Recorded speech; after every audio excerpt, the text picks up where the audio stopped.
Welcome to a brand new episode of, well, a live stream, because I have a pretty cool teardown for you, something that I have never done before. Well, kind of. I've done it with guests, but I've never done directly. So we're going to do an onboarding teardown today, where I'll be taking a look at your onboarding, those of you who submitted them, of course, and those of you I can get through.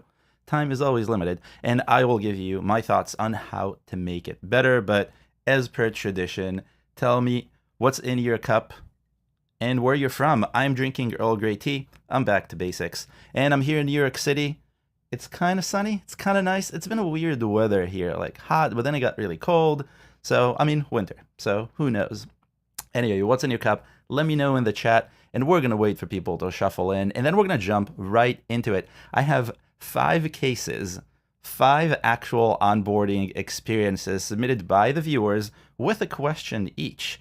And I'm going to go through them and highlight what you can do better, because the issues that I'm seeing with these, or the things that you can improve these particular onboardings, are really common to a lot more onboardings that I have looked at. And I've looked at quite a few recently, thanks to something new we're working on, which is a secret for later. I've also been helping developers with new onboarding. I'm helping one developer with a really cool onboarding, something that I've not seen before.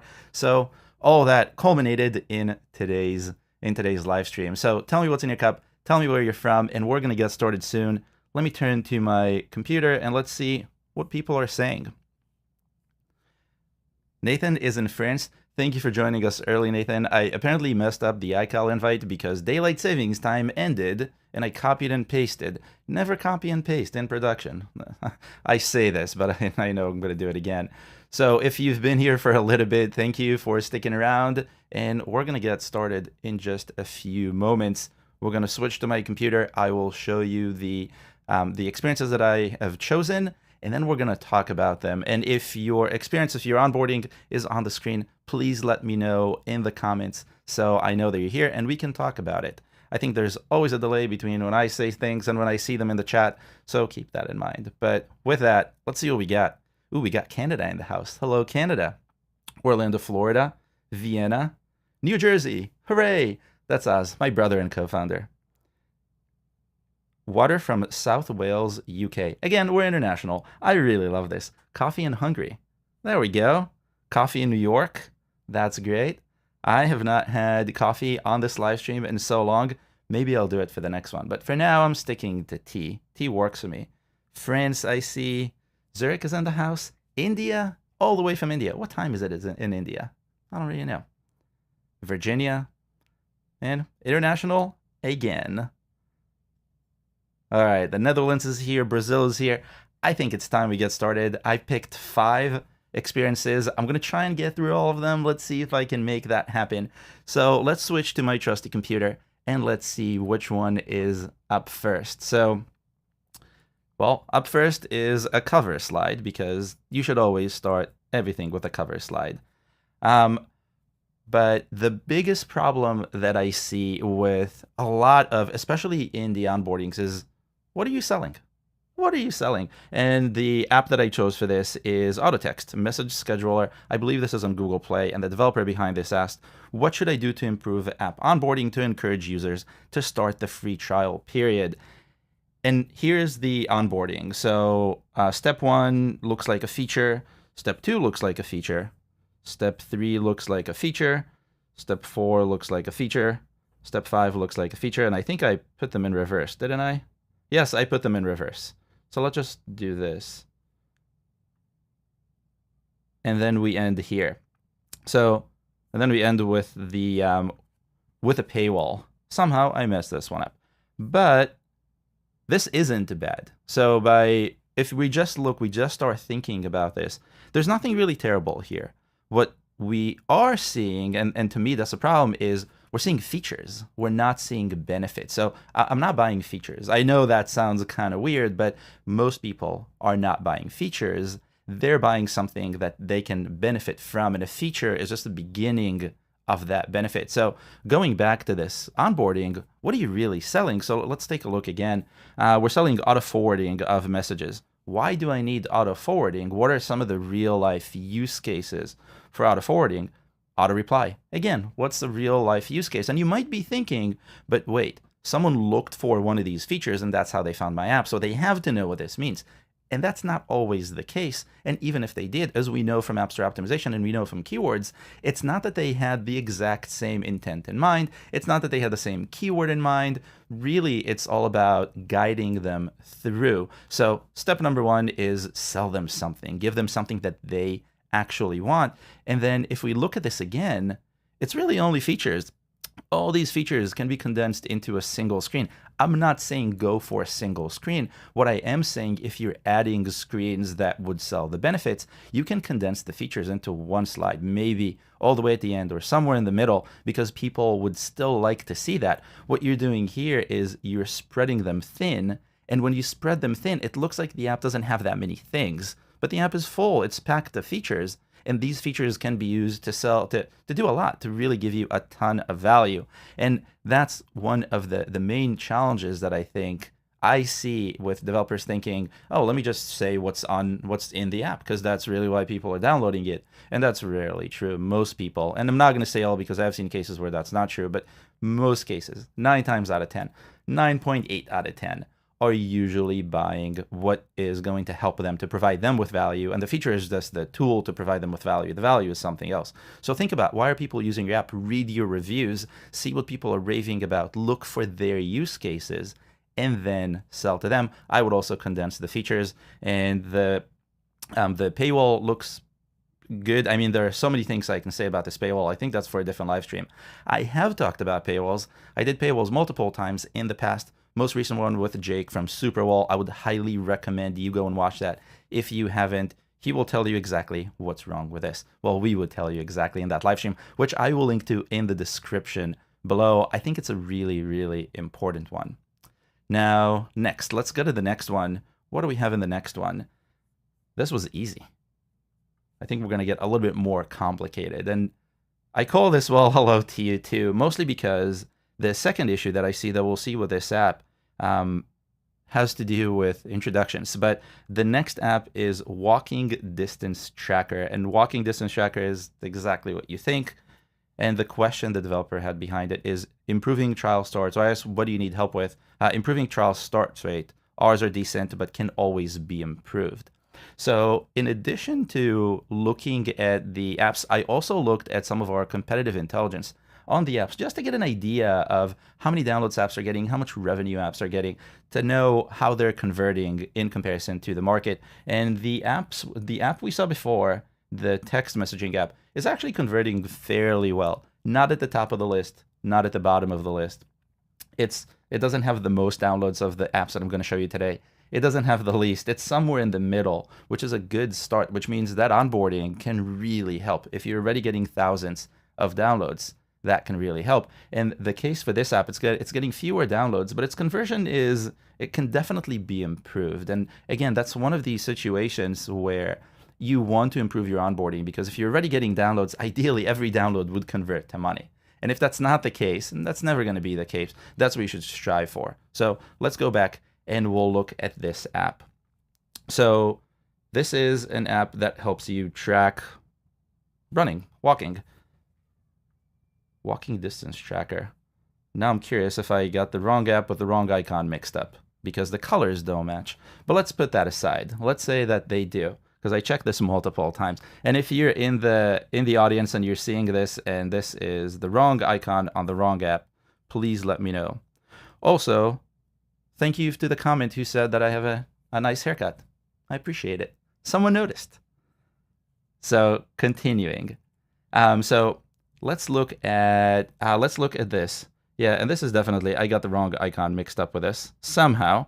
But let's continue with this onboarding. So we have a running app, and the problem that I see with a good number of apps, and this is even more common in fitness, where the onboarding is incredibly important, is that the app is really demanding. Now, you might think, well, I'm asking the user to help me set up the app for them, but it doesn't really feel like that. So we have a screen that will help you reach your fitness goals. Great.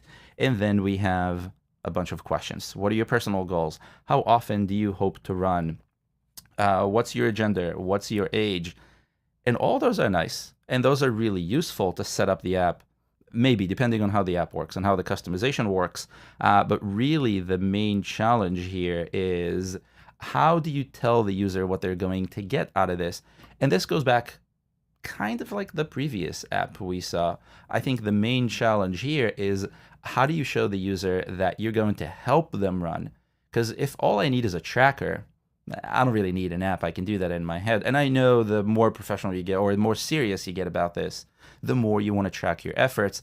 But you don't just want to track your efforts so you have a timer. You don't just want to have a list of times that you went for a run and what the weather was outside. And if you want that, you can have that in your Apple Watch or in your iPhone or in your Android. They all have something basic that will allow you to do that. So you're really selling them more, right? You're selling them more benefits. Going back to what we were looking at before, you're selling them the ability to maybe even go on this, maybe the motivation to go on this, maybe the encouragement they need. And the problem with starting with a ton of questions is it feels like an interrogation. So sell me something. Again, tell me what I'm going to get out of this. What is the value that I'm going to see? And then ask me the questions. In the previous live stream I did with Jacob, again, if you haven't seen this one, you absolutely should. I'll link to it in the description, and it's a must watch, even if you watch it in 2x because you don't have a lot of time. We talked about onboarding, and he went into detail specifically about fitness apps in some cases. So this is extremely relevant. And the conclusion was that it's not about asking people questions so you can set up the experience for them. It's really about guiding them through the app and setting up the experience, asking them how old they are or what their gender is. That's really just one small thing that you can do to help them get more out of the app, but it doesn't draw them into the app. So that's a want. That's a take.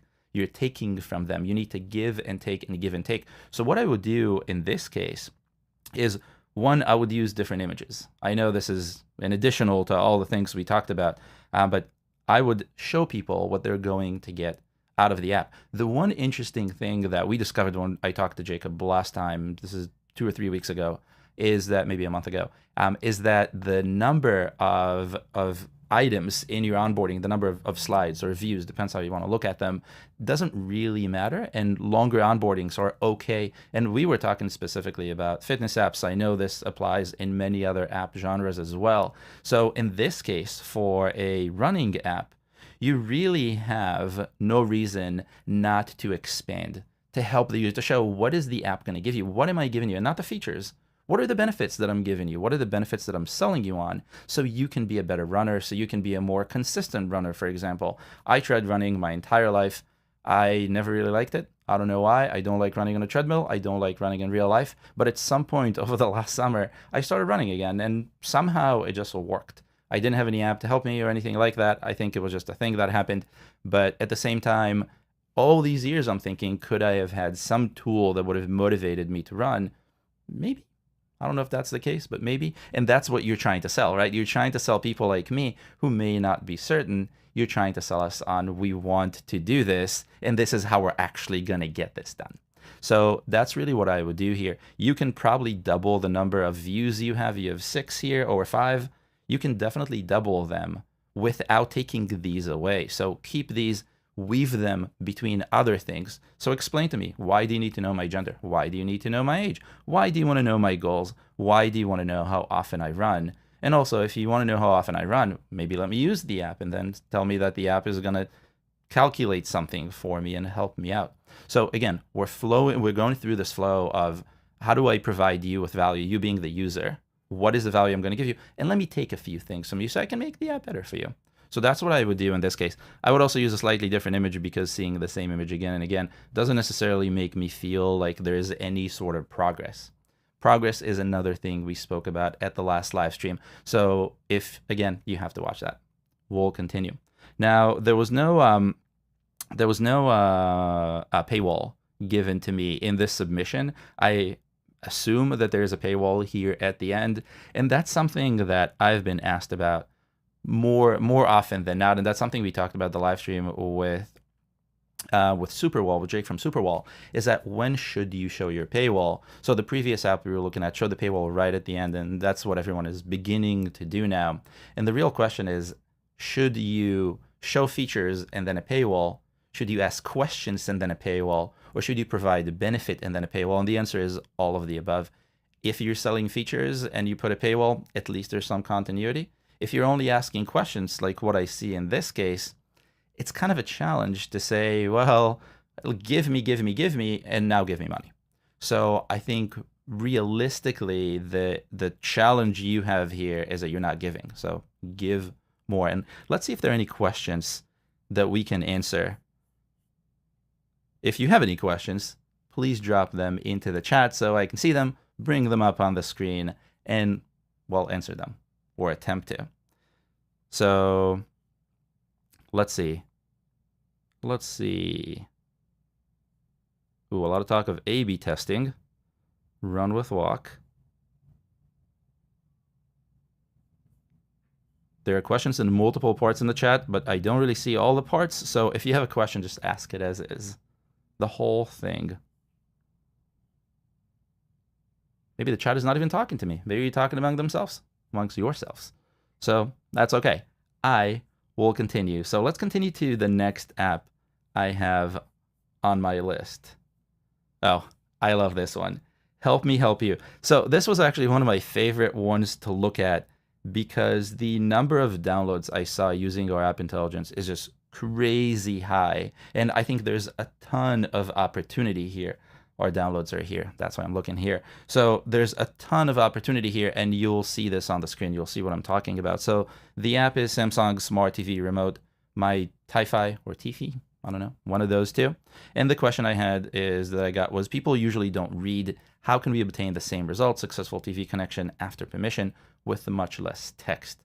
And I think you answered your own question, but let's look at the onboarding, which is very short from what I saw on the screen. So we have a screen that describes what's coming, a screen with too much text no one will ever read, I'm pretty sure, and I don't mean to be mean, I think that's just reality, and then, well, something else. So I think here's the problem. The problem is there's just too much text. There's no amount of text that if you increase it will make things better. That's the reality of people.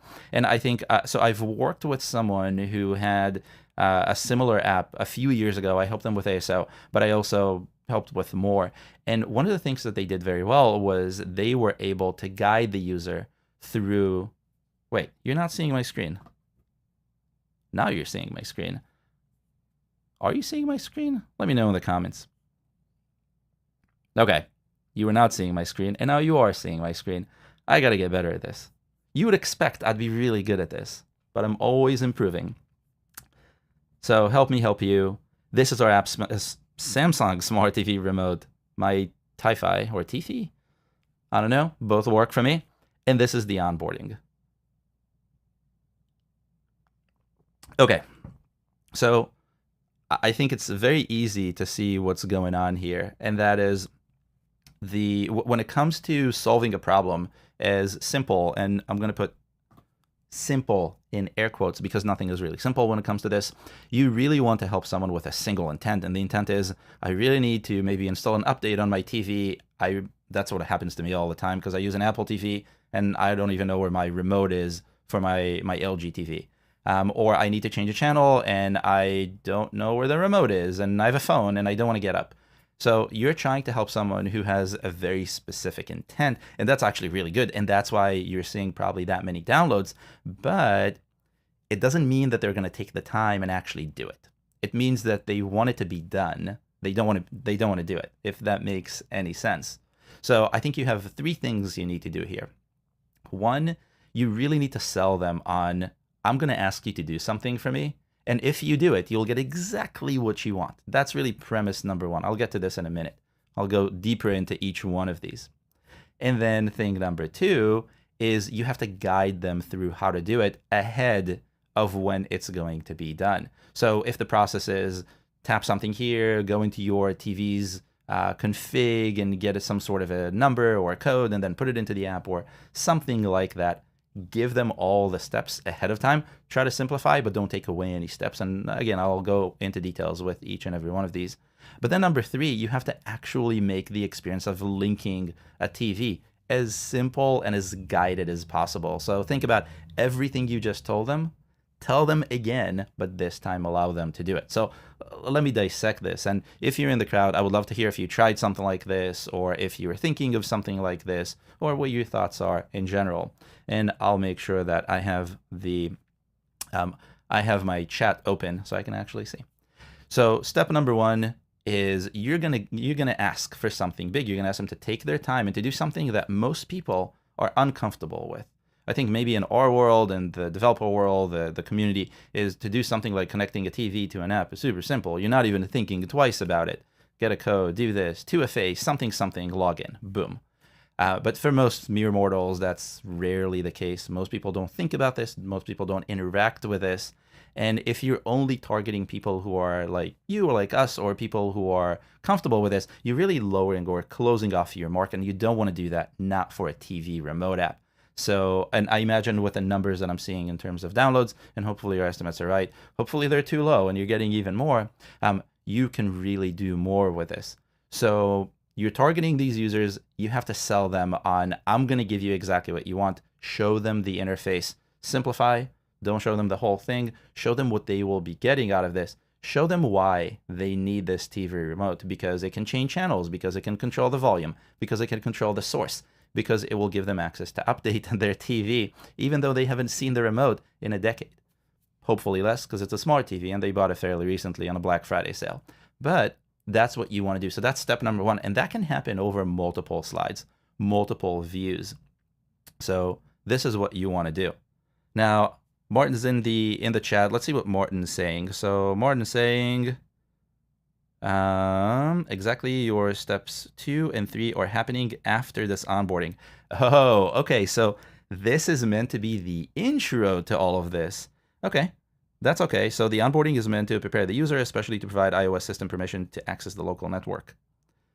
Okay, I see where this is going. So if this is step 1, you have to make it considerably simpler. There's way too much text on this. There are way too many reasons for people to say, I have no clue what's going on here. Let me go and try something else that might look a little bit more polished, a little bit more streamlined, a little bit more simple, really. So if I was to start this from scratch, I would do steps 1 and maybe a half of 2 right in this set of screens. So open up on the value. The value is they're not going to control their TV. That's the big value, but they're going to change their volume. They're going to be able to change configuration settings. They're going to be able to change the channels, the source, all of these. And then step number 2 is I noticed that you have a whole kind of wall of supported TVs.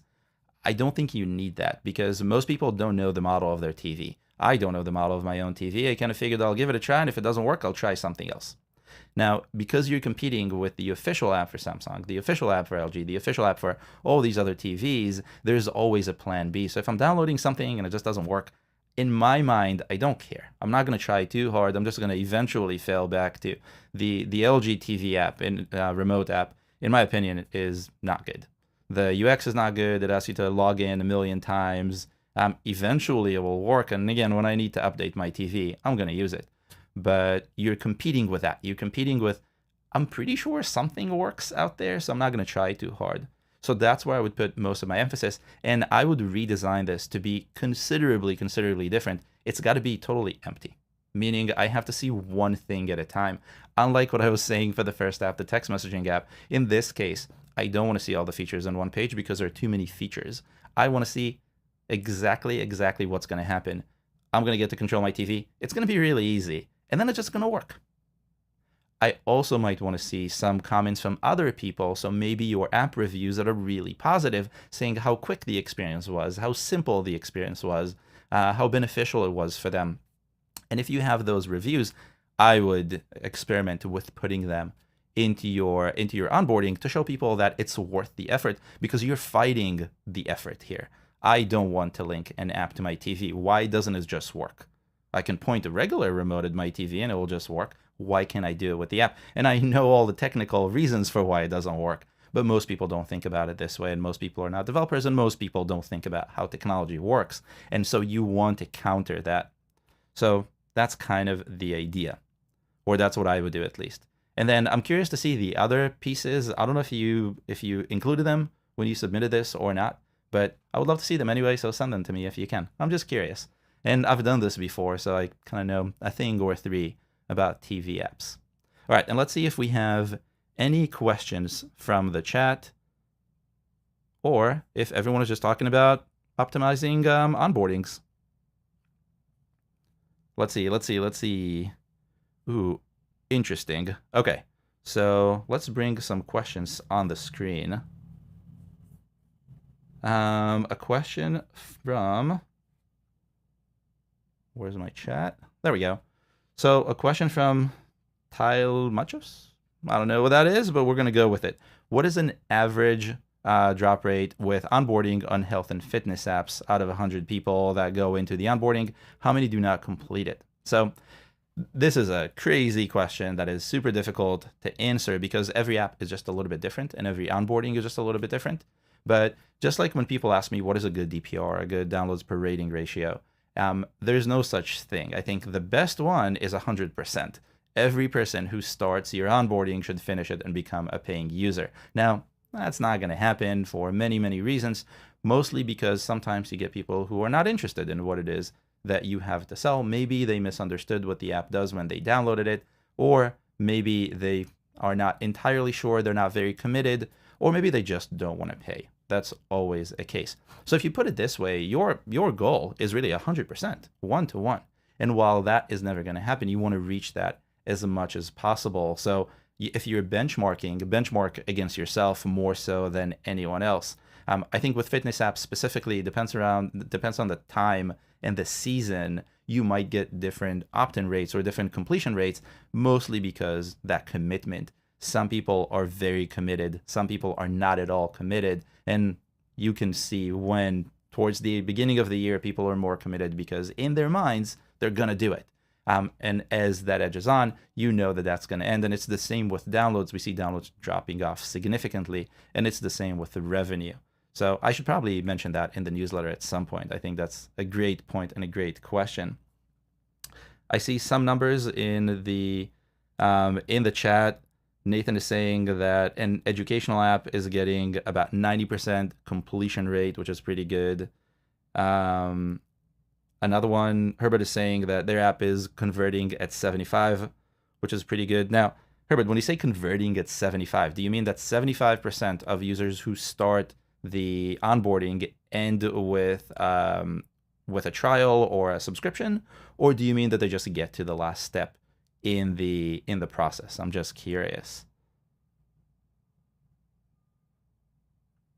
Jennifer is asking, what tools do you recommend for A/B testing? I know Superwall has it built in for paywalls, but what about other screens? That's a good question. I'm not entirely sure. I haven't really dug into this too much. I know Superwall can give you a little bit more than this, but ultimately most of the onboardings that I've seen were all custom, and that's both a benefit and a curse. Depends on how you look at it.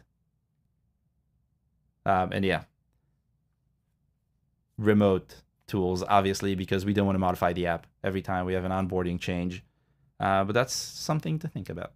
If someone has a great tool, please let us know in the chat. I would love to know myself. I have not tested many onboarding tools. I have tested paywall tools, but onboarding would be next on my to-do list. And that's something that we're doing more of. So that makes a lot of sense. Leonardo is saying that Firebase is very good for A/B testing. Firebase is Firebase, for those who know. And an update from Herbert, conversion to trial, 17 to 22%. So the 75% was completion. And 17 to 22 is actually a pretty good conversion rate to a free trial or to a paying subscription, whichever one you have in your app. I really like this. Well done. Okay, continuing. So let's see what we have next. So we can potentially get through all of them because I do see the time and it is possible. There is a possibility. We got through 3 and we have 2 more. So then we'll have time for questions at the end. Okay, so the next one I labeled start at the beginning, and the app is Freedom Screen Time Control. And the question was pretty generic, kind of what can I improve? So we're gonna go with that. We see questions, which devices will use your Freedom on? I don't really know what Freedom does yet, so this is not helping me. What distracts you the most? really all of the above, I would say. How can freedom help you? And then we have, oh, there we go. Then we have explanation. So unless I got these out of sync, and I went off of the numbering and the file names because there's no better way for me to do that the way we have them uploaded. So if I mess this up and I did this backwards, please let me know. And obviously, I will need to improve this because most of my live streams do not take screenshots. So I'm learning how to do this better. But let's see. What I'm seeing here is, number one, I really like the look and feel of this, especially for something that's calming and freedom. And did it say relax? No. Screen time control freedom. So I really like the way it looks. I kind of wish the icon was a similar green to this because I like this a lot more, but I'm also not a big fan of green. So take this with a, I don't know, a little rock of salt. But this is great. The only problem is this is also take, and the give is too late at the end. The assumption that I know what freedom is because I found it on the App Store and Google Play, and I downloaded it, and now I should magically just know what to do with it. That's always a mistake, because if that's the case, great, and people will just breeze through what you are showing them in the intro. But if that's not the case, you lost them. And now you're just asking them questions that they may not fully understand. Now, of all the apps that we have on this list, I believe this app is also not the most downloads, not the least downloads, but it's really up there, and it looks like the conversion rate is really high, which is really good. At the same time, there's always more that you can squeeze out of it. So I'll do things that I like first, because there's a lot to like about this. I really like the feel. I really like the smoothness of it. I think the fonts here really fit. I think there's a lot of good visual value. My only problem is I'm not really sold on this. So I'm not really sold on the idea that I need to answer all these questions and then I will get something that will benefit me greatly. And what is that something? And then I get to distractions are stealing your time.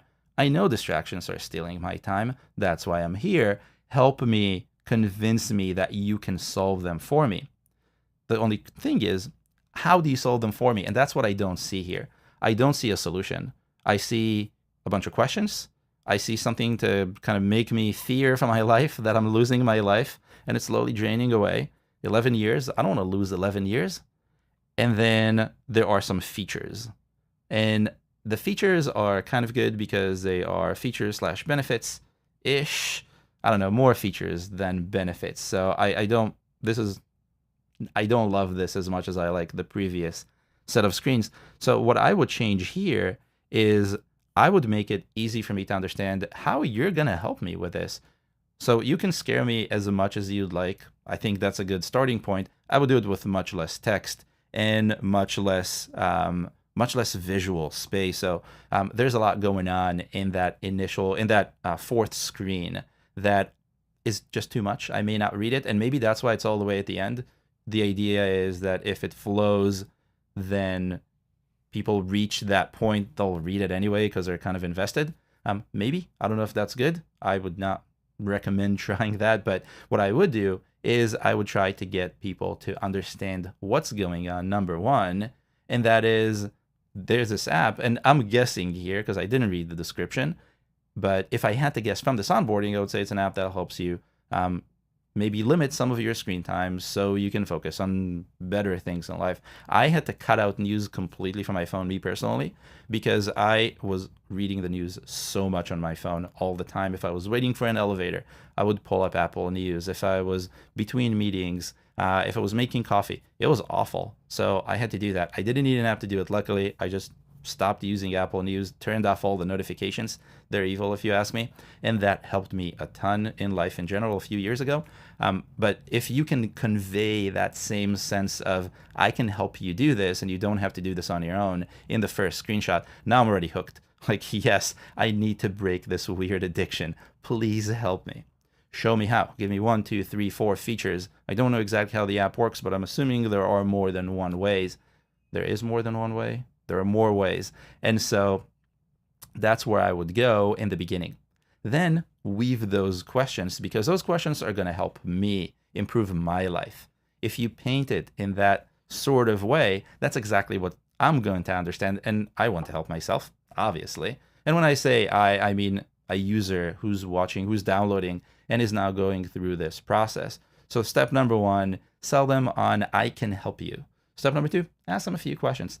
And then you can push towards selling, which you will do through the paywall. And then you can also do a little bit of scaring at the beginning, because I think that is beneficial. Now, one of the things that I touched on before, that's social proof. I think that's going to be super relevant here. So let's see if there is social proof here. Let's see. Not really. So I don't see much here, and I don't see any here. A little bit. So the screenshot says, or the view says, the good news, Freedom users report saving 2.5 hours a day, and 96% of users report feeling more productive and focused. Holy wow. 2.5 hours a day. And this is not the biggest font that you can think of in the first view. Like, that's what I would start with. 2.5 hours every day. I don't know about you. I don't have 2.5 hours to throw away. If I had 2.5 more hours, who knows what I could do? I could probably do a live stream every day. I think a lot of people would like that. So that's another thing that I would add to this, is some sort of social proof. Now, it's better if they say it instead of you saying it. So again, you can lean back on reviews, go through your reviews, find the ones that say really anything similar to this, and put that on one of the earlier slides. I don't know if you experimented with this, but if you haven't, I would say that's probably something that I would do first. Move or start with what are the benefits, how this app is going to help you, show how this app has helped others, and then proceed to asking questions. I suspect this will give you a pretty good lift, and at the downloads that you're seeing, I think that will mean real serious money. So, okay, that was app number 4. Let's see if we have any more questions in the chat. A question that I don't necessarily understand. Some conversations here. A lot of people are talking to other people, which is super nice. I love when people communicate like this. And if you're not sure what I'm talking about, check out the chat. Oh, and I should also stop and say, if you're enjoying what I'm doing so far, please give the video a like. There are a lot of people on this live stream and not a lot of likes. So hit the like button. That's how YouTube knows that I'm doing a good job. And if they know that, then they promote me. And that's kind of a good thing, because more people get to see the videos. And I feel good about this, and I want to do it more. So please do that. I will wait. No, I'm just kidding. I don't have time to wait. I will look at questions from the chat while I wait for you to hit the like button. So let's see. Oh, a totally unrelated question, but we're going to take that. An ASO question. Walker's asking, I added all keywords on my app description, but in app figures, no keywords are displayed. How long does it take to appear in dashboard? I'm not entirely sure which report you're looking at, but it really depends. So if you're looking at the ranked keywords report, if you're not seeing anything there, that means that you're not ranked in the App Store. Tracking them with us is not going to make them rank in the App Store. It just forces us to update them, but not in the ranked keyword reports, but rather in the keyword performance report. So if you added your keywords in the keyword performance report and you're not seeing them there, that's odd to talk to support. They should always be there, regardless of whether you're ranking or not, and it will show you if you are, obviously. But in the ranked keywords report, that's happening directly from the App Store, directly from Google Play, and that's obviously what you want. So if you're not there yet, it means you need to do more, need to make changes. If you need to know how to make changes, there are many resources that I've produced on keyword optimization, and I'll link to some of them in the description, because there is a lot that has to do with the intent that comes from keywords, and the onboarding, oddly enough. Okay, maybe a small aside to this. So if you think about the way people find your app, they find your app by whatever they need, whatever their intent is. Now, if you did your keyword optimization well, and I'm sure you did if you're listening to me, then they would find you, and that's great. But you have to reinforce that intent throughout the entire experience of found, downloaded the app, and then continued to the onboarding and continued into the app. And so if you're not taking those keywords into consideration, and if you're not putting them, for example, in the screenshot, you're already losing a little bit of that conversion rate. But if you're thinking about that intent throughout the experience of the onboarding, that's where you can actually squeeze even more out of it. So in the previous example, if someone searched for limit iPhone time or limit news or limit social media, and you know that that's something people are actively searching for, that's something you're ranking pretty high for, and that's something that's ultimately working pretty well for you, make sure that early on in your onboarding experience, you're mentioning that this app will help you with limiting your access to news, limiting your access to social media, limiting annoying notifications, because someone in their mind is thinking, that's what I want. I want to get rid of this news addiction. How do I get rid of this news addiction? And that's really the best way to do it. And so as I funnel through, I will see that, yes, I can. So I made the right choice downloading this app. Yes, I can. I will make the right choice subscribing for this app, especially if there's a free trial. There's really no reason for me not to give it a try. Now, if you only ask me questions and assume that I will know this, I may still do it because I want to do it, but I also may not, and that also is really problematic. So that's really a key, and we've seen this in all of the 4 examples. That's one of the keys. The keys is sell me on what the app will help me with. Not what kind of features it offers, not what kind of questions it can ask me. None of those. Those should come, but later. Help me understand what I'm going to do with it, what it will help me do. Put yourself in the user's shoes. I know it's hard. It's one of those things where you think after you build an app, it's really all about the features, because as product people, we think about features, but that's not necessarily the case in most apps. And that's a massive pitfall for many, many, many. Let's see if we have any other questions from the chat. Oh, a good one. So I've been thinking about this.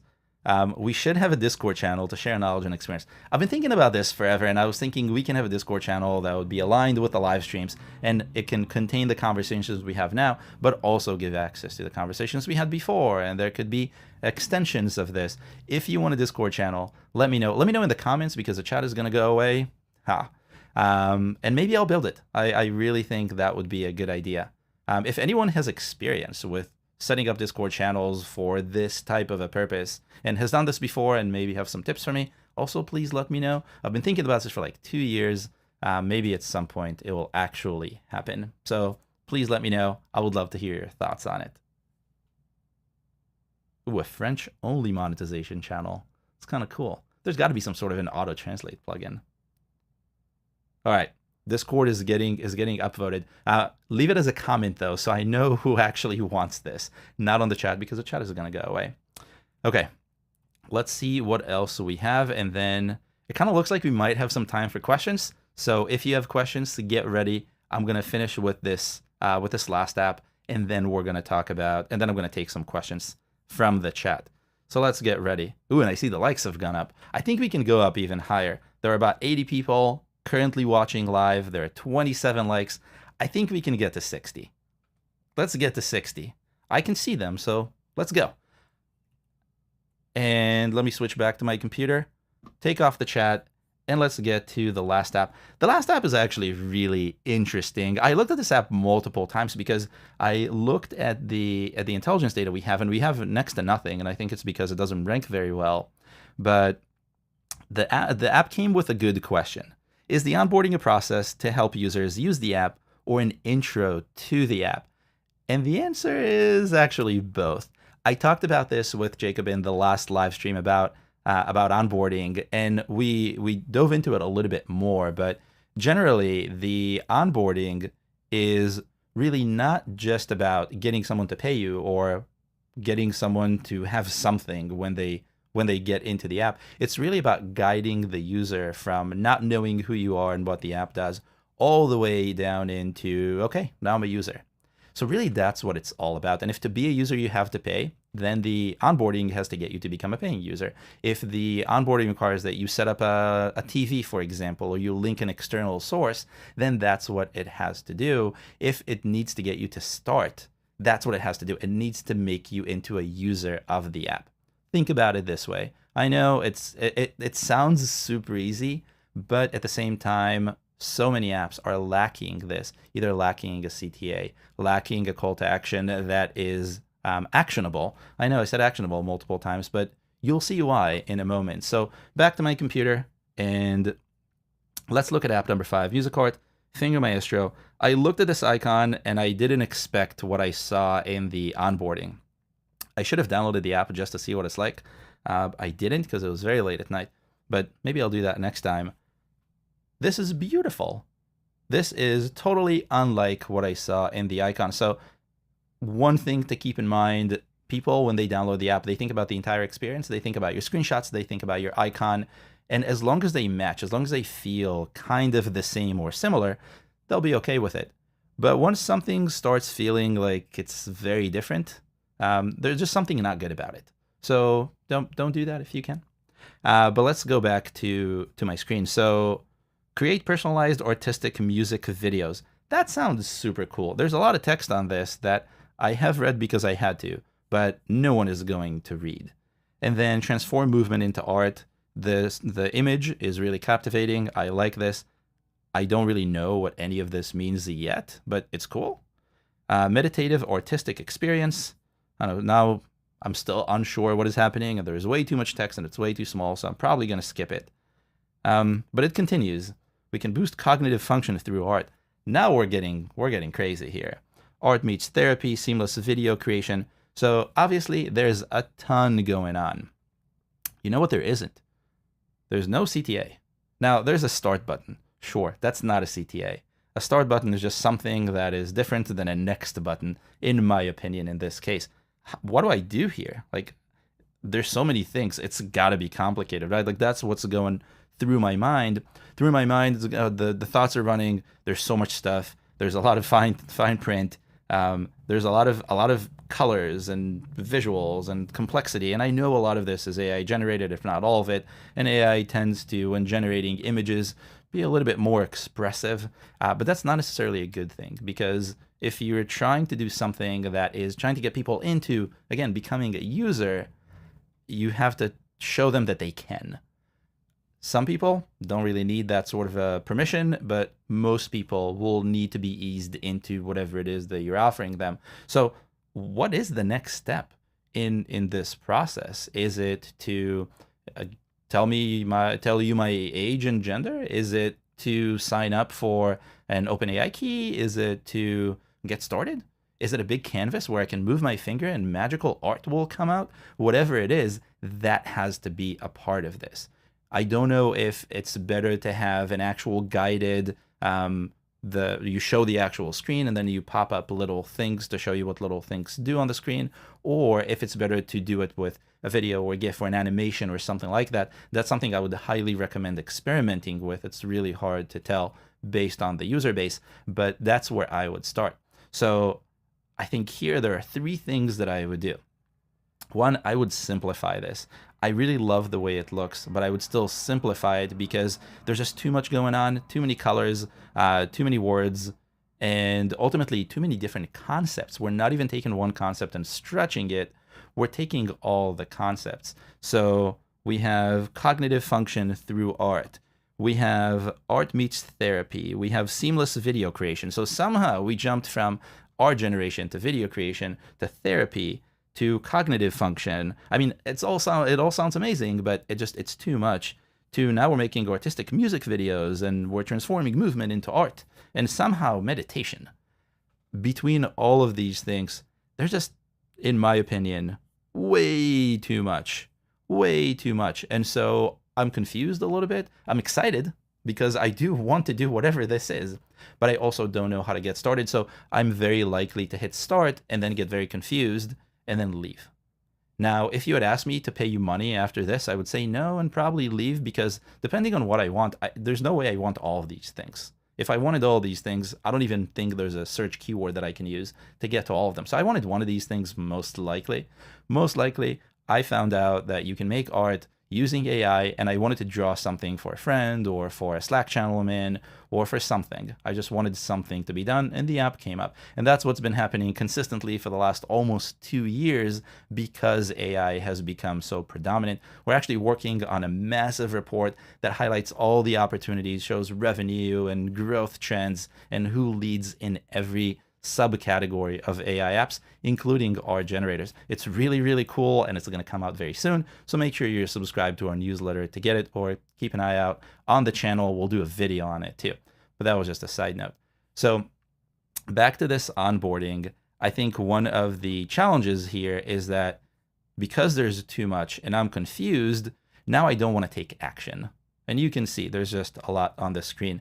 So where's the CTA? The CTA, because there's so much, has to be so strong, has to really give me a reason to want to get started. So I would simplify these views a little bit, maybe consider cutting 1 or 2 or 3 of them out just because it's too much in my opinion. Now, all this I would experiment with because it's hard to tell what to take away unless you know your audience extremely well.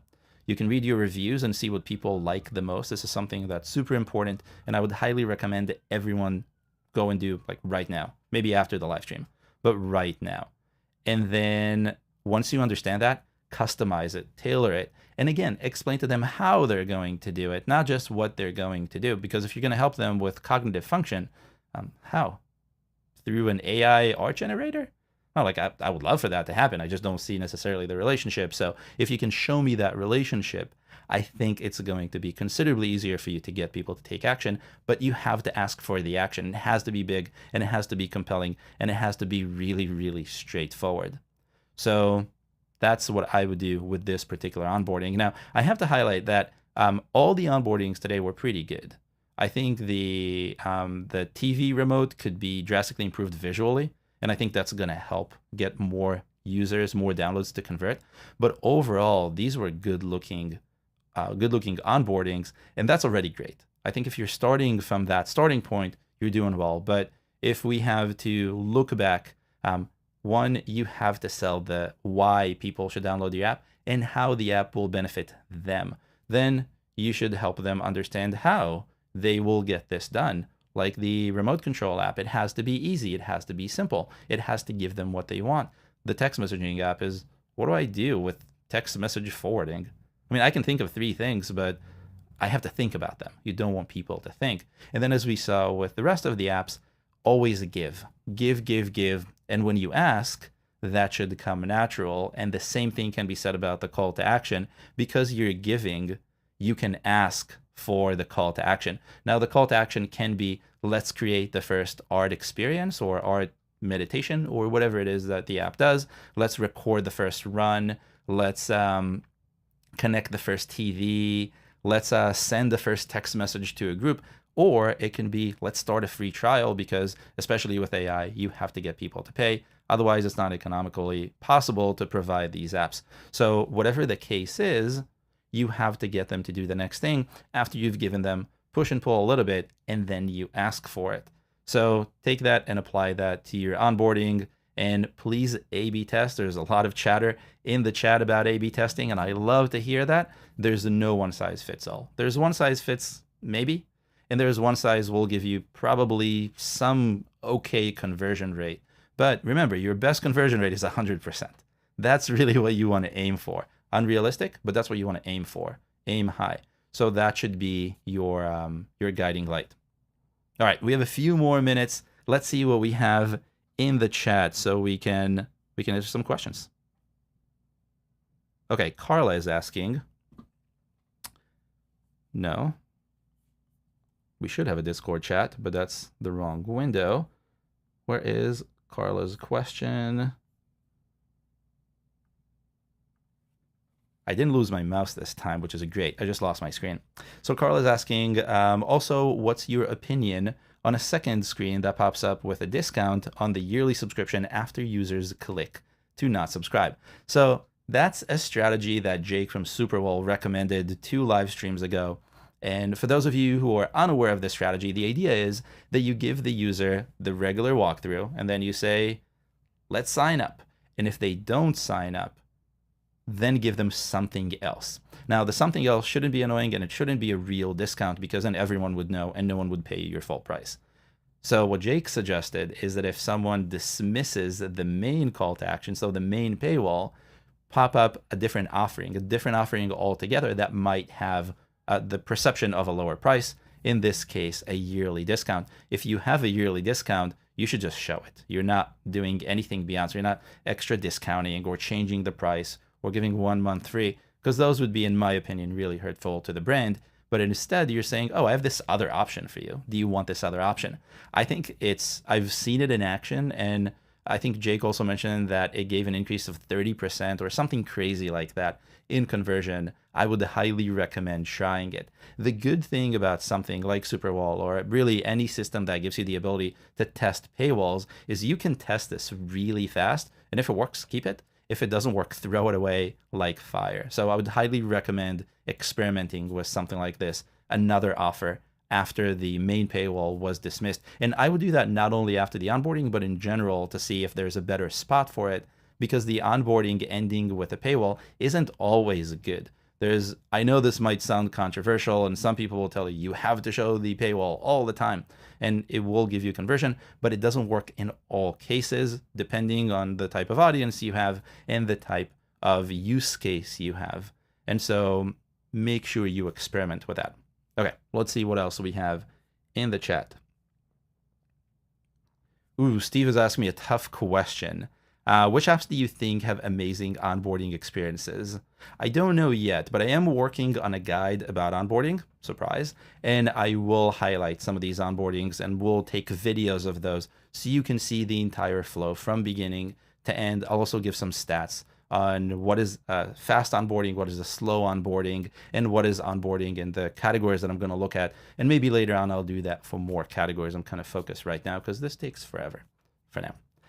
But I don't know yet. Once I find them, I will let you know. If anyone who's watching this has what they believe is a really great onboarding, please drop it in the chat or in the comments. The comments will survive this video after I'm done with it. So please drop it for me to see, for everyone else to see. I think it will be really, really useful. Let's see what else is going on. There's lots of talk of Discord or a Slack channel. It kind of sounds like I have to do this. Leonardo is asking, Leonardo, thank you for always asking good questions. I'm glad you're here. What's your approach to improve a brand new onboarding, new app, revamp, etc.? What are the top 3 things we should focus on first, especially considering potential A/B tests? This is a beautiful question. So you're looking at a new app. Let's say you're looking at an app where you don't have a lot of information, or you're looking at an app that you have not done any tracking with or are not sure what the numbers mean. So you can't really rely on that to say, well, people are dropping off after slide 3, so that's where we have to fix stuff. First, what I would look at is, again, what is the app selling? Make sure that what the app is selling aligns with what users are saying in the reviews. And if you don't have reviews because it's a new app, reviews of similar apps or competitors. And it doesn't have to be identical, it just has to match, has to make sense and be cohesive. Also make sure that what you're selling up front is aligned with your app's description, with the screenshots, with the keywords that drive the most traffic. And again, if you don't have that traffic yet, you can look at similar apps or competitors. And if you have a brand new novel idea that no one has ever tried before, there are still probably apps that are similar enough in maybe a specific different segment, or apps that don't have the exact same set of features. So there's always something to rely on when it comes to collecting feedback and understanding performance. So look at those first. Make sure that your onboarding is now matching with all of that, because that's what people are looking for. And that's what I said pretty much all day today. Start with what you're selling, then make sure that you're making it really, really simple. In the beginning, I would limit the asks to a minimum because you want to give more than take, and then make sure that you're iterating and make sure that you're capturing as much information as you can. So try it with minimal questions and then see how many people convert or how many people get to the end. Conversion is slightly different. And then introduce questions if you feel that they're helpful. And that's how I would start. So top 1, you have to understand what your audience is, what they're searching for, what they're asking for. One thing that I haven't really talked about today is audience age. In all of your AdFigures accounts, you have a widget in your overview that will show you your demographics of your users, regardless of which plan you're on. And that's something we did especially because once you understand who's interacting with your apps, you can tailor your onboarding just a little bit, just those tweaks that you absolutely must need to extract the most conversion. And so if you see that your app is more popular with older people, then you know that you have to simplify the experience. They're not going to read all the text. They're not going to take all the time. If you see that it's popular with younger people, you know that you can add complexity. And I'm not saying anything about old people versus young people. Those are just the trends. And so that's what I would do. Understand the audience first, understand how the audience wants to use the app. That's second, and then explain how the audience can use the app. Limit your asks in the beginning, in my opinion. You can add them later and see how that affects conversion, and then iterate from there. There's much more to be done. I'm running out of time, but that's where I would start with every single onboarding that I touch. Now, I'm working with someone who's building something interesting, a voice-only app, and he's working on a voice-only onboarding. I don't have results on that yet because it hasn't actually launched, but once it does, I think that's one of the most interesting onboarding experience that I have seen and I've contributed to. So if that works, I will let you know. Follow me on Twitter, X, or LinkedIn, so you can see this. I think voice will become a lot stronger as we continue with things like voice from ChatGPT and everything else that's happening there with voice assistants. So something really cool to think about. So again, leave what you think is a good onboarding in the comments below. I'm curious, and I will see this later. And as usual, if you have any other questions, drop them in the comments. I'll get back to you later on. I think that's all the time we have. We made it. We went through all 5 apps. We highlighted all the tips that I had in mind, and we got a bunch of chatter. I think we did it. Thank you very much for being here today and joining me. I hope you enjoy this, and I will see you again in a few weeks for an AF chat where we'll talk about app marketing. So I'll see you all in a few weeks. Bye-bye.